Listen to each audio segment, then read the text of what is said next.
ce jour, nous avons le centre du camp au sein du centre au sein du camp Sangoulé-Lamizana que nous avons équipé, aménagé. Actuellement, il y a 67 veuves en formation avec des enfants en garde. Pour l'instant, un premier bilan, je pense qu'à partir du mois de septembre, on pourra vous faire un premier bilan, mais ça se passe bien. Il y a des corrections à faire, comme toute œuvre humaine, mais je pense que l'essentiel est là.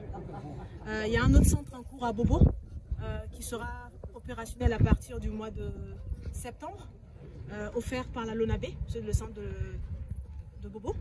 Et le troisième centre, c'est ici, qui sera aussi opérationnel à partir du mois de septembre. Parce que l'idée, c'est un projet pour nous tous. C'est un projet où on dit à nos FDS, on est là. On ne peut pas prendre les armes, mais on est là pour soutenir les familles. On souhaite que les familles qui reviennent tous les jours, mais au cas où il y a une difficulté. Et en plus de ces centres de formation, il y a des centres de blessés de guerre. Ce matin, on a lancé le centre de formation pour les veuves, mais ici, dans ce centre aussi, à partir de la semaine prochaine, va démarrer la construction du centre pour les blessés. Il y a un centre au camp Lamizana qui est déjà fonctionnel, un centre au camp Paspanga en cours, un centre à Bobo et ici. Et après, ce sera Kaya, Waiguya et Fada. Au niveau de nos centres, au fait, c'est ouvert à tout le monde. Le programme Gopaga, comme j'ai su vous dire tout à l'heure, on ouvre aux militaires et paramilitaires. Avant, le programme Gopaga, c'était que pour les familles les veuves de militaires. À compter du 1er octobre, nous passons aux militaires et aux paramilitaires. Et aussi, on ne prendra plus en charge que les familles tombées au front, mais tous ceux qui ont servi cette nation. Quand tu as porté la tenue, que tu sois décédé par maladie, accident, si ta famille est dans le besoin, nous allons en prendre soin. Nous allons participer, parce qu'il y a déjà d'autres associations qui le font aussi. Il y a l'État qui s'en occupe. Nous allons participer. Donc ce programme maintenant est ouvert à tout homme de tenue qui a porté la tenue et qui n'est plus là. Et dans nos différents centres, il y a une crèche pour les enfants de 0 à 3 ans. Parce que nous participons à la scolarisation des enfants de 4 ans et plus.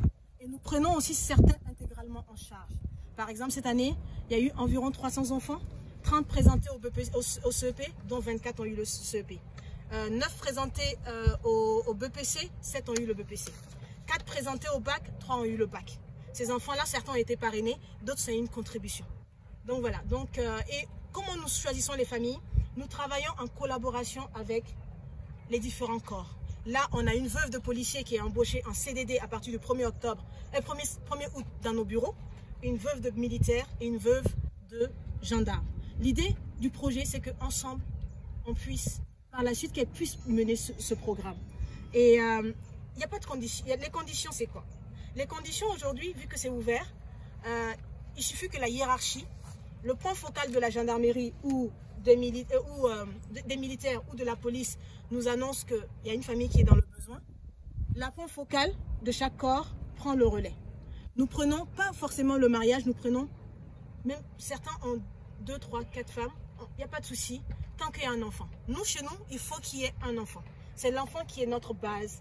Et derrière ça, l'idée, c'est que la veuve, au bout de 2 ans, quitte le programme. Pendant 6 mois, on la forme, selon ses diplômes. On a des veuves qui ont des diplômes, on a des veuves qui n'ont pas de diplôme, donc voilà, AGR. Celles qui ont des diplômes, on prospecte les entreprises et on les place. Celles qui sont en études, on les accompagne. On a une de nos veuves qui a eu le bac avec 12,95 de moyenne et aujourd'hui qui est dans une école supérieure. Donc l'idée vraiment, c'est un programme qui apprend aux femmes à pêcher. Et dans ces centres-là, il y a la saponification, il y a l'art culinaire, il y a la coiffure, la couture. On va aussi développer d'autres activités, la culture hors sol, voilà, la transformation de produits alimentaires. C'est une année en tout cas où on a fait les choses. Il y a des choses que nous allons corriger parce qu'aussi on entend de l'insatisfaction. Donc tout ça, en fait, ensemble, nous allons essayer de faire au mieux.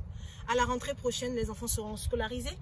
On a décidé cette année d'en scolariser. L'année dernière, on a parrainé 300. Cette année, ce sera 500 normalement. Ils ont tous droit à l'assurance maladie. Et aussi la formation, le suivi psychologique pour les veuves. Et voilà, on va essayer de mieux s'améliorer d'année en année.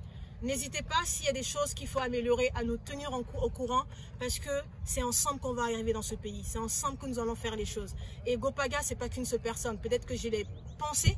J'étais DRH dans une institution, j'ai démissionné pour ce projet le 20 novembre 2020. Mais je pense que la dimension de ce projet, nous pouvons aller plus loin. Vous avez fait des publications, j'ai été reçu aux États-Unis. J'ai été reçu en France.